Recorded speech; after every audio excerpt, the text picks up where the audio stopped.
ఆంధ్రప్రదేశ్ రాజధాని అమరావతి సైజ్ ఎంత? దాని స్వరూపం ఏంటి? అలానే ఎంతవరకు విస్తరించి ఉంది?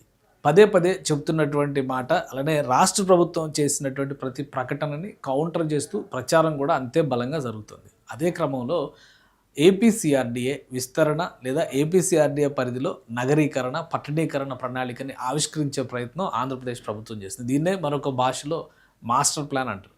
ఈ మాస్టర్ ప్లాన్ అనేది ఒక మాయాదర్పణం లాంటిది అనేటువంటి విమర్శలు కూడా వినిపిస్తున్నాయి. కానీ వాస్తవానికి అక్కడ ఉన్నటువంటి నగర స్వరూపాన్ని ఒకసారి మనం అర్థం చేసుకుంటే, పూర్తి స్థాయిలో రాజధాని అభివృద్ధి చెందిన తర్వాత ఈ ప్రాంతంలో ఏ విధమైనటువంటి మహానగరం ఆవిర్భవిస్తుంది అర్థం చేసుకోవడానికి అవకాశం ఉంది. అసలు జనాభానే లేని చోట రాజధాని నిర్మిస్తున్నారనేటువంటి విమర్శలను కూడా తిప్పికొట్టడానికి ఒక సమాధానంగా ఇది పనికొస్తుంది. ఒకసారి విశ్లేషించి చూద్దాం. ఇది ఆంధ్రప్రదేశ్ రాజధానికి సంబంధించినటువంటి సమగ్ర స్వరూపం.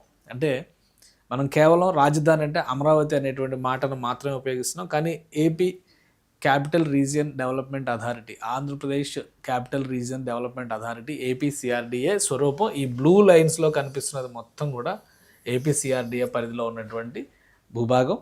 దీన్ని ఆల్రెడీ చట్టబద్ధత కల్పించేటువంటి క్రమంలో గెజిట్లో దీనికి బిల్లో చోటు కల్పించారు. ఇప్పుడు చట్టం కూడా అయింది కాబట్టి ఈ ప్రాంతం మొత్తం కూడా రాజధాని ప్రాంతంగానే గుర్తించాల్సినటువంటి అవసరం ఉంటుంది. సో ఈ ప్రాంతంలో ఈ పరిధిలోకి ఏమేమి వస్తాయి అవి కూడా మనం ఒకసారి విశ్లేషించే ప్రయత్నం చేద్దాం. ఈ రెడ్ లైన్స్ ఉన్నదంతా కూడా ఇది ఓఆర్ఆర్. ఇప్పుడు అమరావతి ఓఆర్ఆర్ అని చెప్పని ఒక ప్రణాళికను చేస్తున్నాం. రెండోది ఐఆర్ఆర్, ఇది inner ring road, Amaravati inner ring road. ఇది అసలు ఇన్సైడర్ ట్రేడింగ్ అనేటువంటి దాంతో నానా గందరగోళంలో పడింది. ఈ నిర్మాణం ఆపేస్తారని అందరూ భావించారు. కానీ కూటమి ప్రభుత్వం ముందుకే వెళ్తుంది. బహుశా ఒక 5-6 నెలల్లో దీనికి సంబంధించినటువంటి అప్డేట్స్ పూర్తి స్థాయిలో రావచ్చు. ఇక ఇక్కడ కనిపిస్తున్నటువంటి ఏరియా ఇది మాస్టర్ ప్లాన్, ప్రస్తుత మాస్టర్ ప్లాన్. గత 2014-19 మధ్య ఆంధ్రప్రదేశ్ ప్రభుత్వం తీసుకున్నటువంటి నిర్ణయం ప్రకారం రాజధాని నిర్మాణం ఎలా చేయాలి, ఎక్కడ చేయాలి, ఎంత విస్తరణ రూపంలో చేయాలి, అలానే ఆధునిక వసతులు కల్పించే విధంగా మాస్టర్ ప్లాన్ ఎలా రూపొందించాలి, వాటి అన్నిటికీ సమాధానం ఇదనమాట. ఇది కోర్ క్యాపిటల్ ఏరియా కింద మనం చూస్తాం. ఇప్పుడు రెండవ దశ ల్యాండ్ పూలింగ్ జరుగుతుంది కాబట్టి దానిపైన కూడా చర్చ జరుగుతుంది. ఈ రెడ్ మార్క్స్లో కనిపిస్తున్నదంతా కూడా రెండవ దశ ల్యాండ్ పూలింగ్ జరుగుతుంది. అంటే ఈ మాస్టర్ ప్లాన్ని ఇలా రౌండ్ చేసేటువంటి ప్రయత్నం జరుగుతోంది అదనంగా.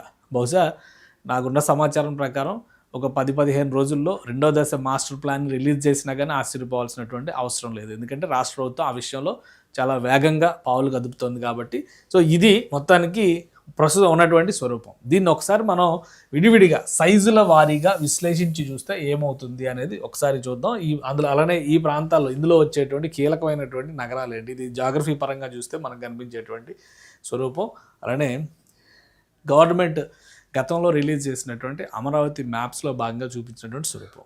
ఏదైతే core capital area, seed capital area అంటున్నారో అది ఇది అవుతుంది.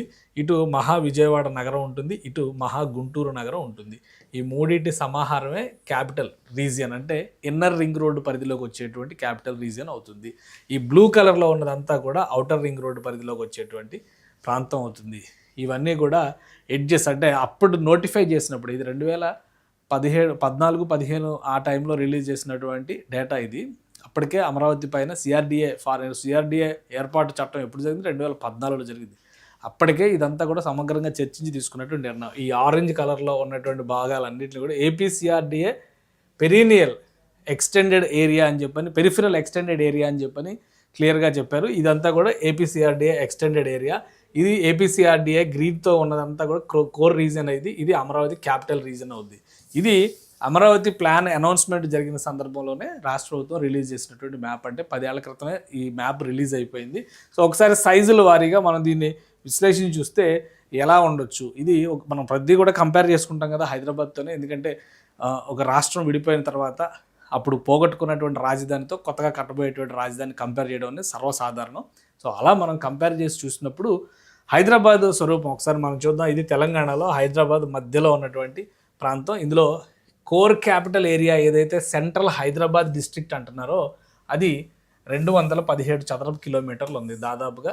ఇప్పుడున్నటువంటి అమరావతికి సంబంధించినటువంటి core capital area master plan area 217 చదరపు కిలోమీటర్లే ఉంది అమరావతికి. ఏదైతే సిటీగా ప్లాన్ చేశారో అది సేమ్ హైదరాబాద్ కూడా Hyderabad central district secretariat, IT hubs ఇవన్నీ వచ్చేటువంటి ప్రదేశం సేమ్ అంతే ఉంది, 217 చదరపు కిలోమీటర్లు. తర్వాత న్యూ జిహెచ్ఎంసీ అనేటువంటి పేరుతో 2000 సంవత్సరంలో తీసుకున్నటువంటి నిర్ణయం అప్పట్లో తీసుకున్నారు. తర్వాత అది అమలుకి వచ్చేసరికి 2006, 2007 అయింది జిహెచ్ఎంసీ ఫార్మేషన్ జరిగేసరికి. సో జిహెచ్ఎంసీ ఫార్మేషన్ 650 చదరపు కిలోమీటర్ల వైశాల్యంతో జరిగింది. ఇప్పుడు అదే దీన్ని ఆంధ్రప్రదేశ్లో రాజధాని ప్రాంతానికి అప్లై చేసి చూస్తే కనుక 697 కిలోమీటర్ల పరిధిలో ఉన్నటువంటి ఏరియా అండర్ ఐఆర్ఆర్ అంటే ఇన్నర్ రింగ్ రోడ్డు పరిధిలో ఉన్నటువంటి 90 కిలోమీటర్ల రేడియస్లో చుట్టూ ఇన్నర్ రింగ్ రోడ్డు కడుతున్నారు. దాని పరిధిలో ఉన్నటువంటి 697 అంటే దీనికంటే ఒక 47 చదరపు కిలోమీటర్లు ఎక్కువ అనమాట హైదరాబాద్ అప్పుడు ప్లానింగ్ కంటే కూడా చూస్తే. అలానే Hyderabad area under outer ring road చూస్తే కనుక 1448 చదరపు కిలోమీటర్లు, 158 కిలోమీటర్ల మేర అవుటర్ రింగ్ రోడ్ నిర్మాణం జరిగింది అప్పట్లో. ఇది కూడా మళ్ళీ ఇక్కడ చాలా చర్చలు జరుగుతాయి. ఎందుకంటే అవుటర్ రింగ్ రోడ్ ఎవరు కట్టారు, మళ్ళీ రాజశేఖర రెడ్డి కట్టాడా, చంద్రబాబు నాయుడు కట్టాడా, ఇదే చర్చ నడుస్తూ ఉంటుంది. వాస్తవానికి ప్లానింగ్ అంతా కూడా 2002, 2003 ఆ టైంలో జరిగింది.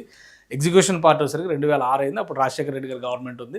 సో ఆ విధంగా చూస్తే ఎవరు కట్టారనేది అప్రస్తుతం. కానీ హైదరాబాద్ స్వరూపాన్ని బట్టి ఇప్పుడు చూస్తే కనుక 1448 చదరపు కిలోమీటర్ల వైశాల్యంతో అక్కడ ఉంది. అదే దీనికి ఇక్కడ అప్లై చేసి చూస్తే ఈ రెండు ఓఆర్ఆర్ వర్సెస్ ఓఆర్ఆర్ అనే ఈక్వేషన్లో మనం చూస్తే కనుక అమరావతి ఓఆర్ఆర్, హైదరాబాద్ ఓఆర్ఆర్ ఈ రెండింటిని మనం కంపేర్ చేసి చూస్తే ఇది 2697 చదరపు కిలోమీటర్లు అవుతుంది. అంటే దీనికంటే కూడా ఆల్మోస్ట్ ఒక 50% పెద్ద సైజులో ఉన్నట్టుగానే మనం చూడాలన్నమాట. అంటే ఇక్కడేమో దాదాపు 3000 చదరపు కిలోమీటర్లకు దగ్గరగా వస్తుంది. ఇక్కడ చూస్తే 1500 చదరపు కిలోమీటర్ల దగ్గరలో ఉన్నట్టుగా ఉంది. ఇది ఔటర్ రింగ్ రోడ్స్ పరిధిలో చూస్తే. ఇప్పుడు ఔటర్ రింగ్ రోడ్ మొత్తం కూడా హైదరాబాద్ నగరం కింద డిసైడ్ అయిపోయింది కాబట్టి అది కోర్ అర్బన్ ఏరియా అని చెప్పని పేరు పెట్టారు. సో అలా చూసినప్పుడు ఇది. అలానే హెచ్ఎండిఏ రీజనల్ రింగ్ రోడ్ ఈ పరిధిని కంపేర్ చేసి చూసినప్పుడు హైదరాబాద్ స్వరూపం 7257 చదరపు కిలోమీటర్ల మేర విస్తరిస్తుంది. అంటే రీజనల్ రింగ్ రోడ్ నిర్మాణం జరగబోతుంది. హెచ్ఎండిఏ పరిధి ఔటర్ రింగ్ రోడ్ కంటే కూడా ఎక్కువగానే ఉంది కాబట్టి. అలానే ఏపీసీఆర్డీఏ పరిధిని దాంతో కంపేర్ చేస్తే 8352 చదరపు కిలోమీటర్ల పరిధిలో కనిపిస్తుంది. అంటే హైదరాబాద్ కంటే కూడా దాదాపుగా 1000 చదరపు కిలోమీటర్లు ఆంధ్రప్రదేశ్లో రాజధాని స్వరూపం అనమాట. 1000 చదరపు కిలోమీటర్లు పెద్దగా ఉన్నటువంటి స్వరూపాన్ని డిసైడ్ చేశారు. సో ఇంత పెద్ద నగరం కట్టేస్తున్నారా అంటే నగరానికి సంబంధించి బౌండరీస్ డిసైడ్ చేశారు. కోర్ క్యాపిటల్ ఏరియా 257 చదరపు కిలోమీటర్ల స్వరూపాన్ని ఏదైతే డిసైడ్ చేశారో అక్కడే నిర్మాణాలు జరుగుతాయి. అక్కడే గవర్నమెంట్ కాంప్లెక్స్లు కానీ గవర్నమెంట్ యాక్టివిటీ కానీ ఇవన్నీ జరుగుతాయి. దానికి అనుబంధంగా దానికి సమాంతరంగా నగర విస్తరణకు కావాల్సినటువంటి ప్రణాళికల్ని అమలు చేస్తూ ఇంత భారీ స్వరూపాన్ని ఆంధ్రప్రదేశ్ ప్రభుత్వం అప్పట్లోనే డిసైడ్ చేసింది. అంటే 2014, 2019లోనే డిసైడ్ చేసింది. సో అలా కంపేర్ చేసి చూసినప్పుడు Amaravati capital region, Hyderabad capital region అంటే హైదరాబాద్ హెచ్ఎండిఏ స్వరూపంతో చూసినప్పుడు ఆల్మోస్ట్ 15% పెద్ద సైజులో కనిపించేటువంటి స్వరూపం అవుతుంది. అలానే జనాభా ఉండదు అనేటువంటి మాటకి కూడా ఇక్కడ చాలా క్లియర్ కట్ సమాధానం ఉంది. ఎందుకంటే ఆంధ్రప్రదేశ్ రాజధాని అమరావతి మాస్టర్ ప్లాన్ రూపొందించేటప్పుడే అటు విజయవాడ నగరాన్ని ఇటు గుంటూరు నగరాన్ని కంపేర్ చేసుకుని కలుపుకొని చూస్తే దాదాపుగా 50 లక్షల జనాభా ఆ పరిధిలో ఇప్పటికే నివసిస్తున్నటువంటి ఏది సిఆర్డీఏ కాదు, కేవలం విజయవాడ గుంటూరు నగరాలతో కూడినటువంటి అమరావతి స్వరూపం. సో ఇక్కడ ఒకసారి మనం కంపేర్ చేసి చూస్తే అమరావతి నగరం ఇదైతే ఇటు విజయవాడ నగరం ఇటు గుంటూరు నగరం మధ్యలో మంగళగిరి పట్టణం అలానే తెనాలి పట్టణం ఇదంతా కూడా planned region encompasses Amaravati Vijayawada Guntur Tenali Mangalagiri. ఇంతకుముందర విజయవాడ అర్బన్ డెవలప్మెంట్ అథారిటీని విజిటిఎం అనేవాళ్ళు. అంటే విజయవాడ గుంటూరు తెనాలి మంగళగిరి ఈ మొత్తం కలిపి ఒక అర్బన్ డెవలప్మెంట్ అథారిటీగా ఏర్పాటు చేశారు. ఎందుకంటే దేనికదే ఒక సపరేట్ ఐడెంటిటీ. మీరు ఒకటి గమనించి చూస్తే కనుక హైదరాబాద్ నగరానికి ఆనుకుని అనేక శాటిలైట్ టౌన్షిప్స్ డెవలప్ అయినాయి. అవన్నీ కూడా తర్వాత కాలంలో హైదరాబాద్లో కలిసిపోయింది.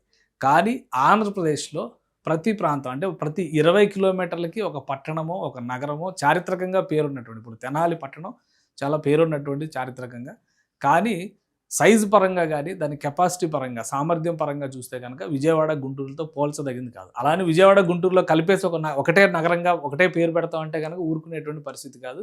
లోకల్ ఎమోషన్స్ రైజ్ అవుతాయి. ఈ ఉద్దేశంతోనే గతంలో వుడా విజిటిఎం అంటే విజయవాడ అర్బన్ డెవలప్మెంట్ అథారిటీ అనేటువంటి పేరున్నా కానీ విజిటిఎం అని ట్యాగ్ లైన్ పెట్టారు. సో అదే తరహాలో ఇప్పుడు అమరావతికి సంబంధించినటువంటి డెవలప్మెంట్ మోడల్లో కూడా ఇప్పుడు హైదరాబాద్ కూడా 3 కార్పొరేషన్ల సముదాయంగా మారింది. Hyderabad corporation, Malkajgiri corporation, Cyberabad corporation.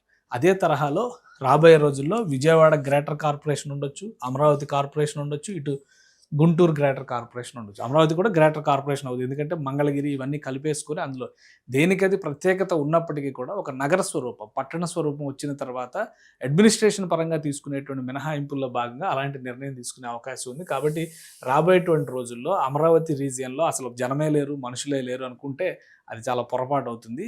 కనీసం ఈ స్వరూపాన్ని యాజ్ ఇట్ ఈజ్గా ఆమోదిస్తే కనుక దగ్గర దగ్గర ఒక 70-80 లక్షల జనాభా కలిగినటువంటి నగర ఆవిష్కరణ అక్కడ జరుగుతుంది.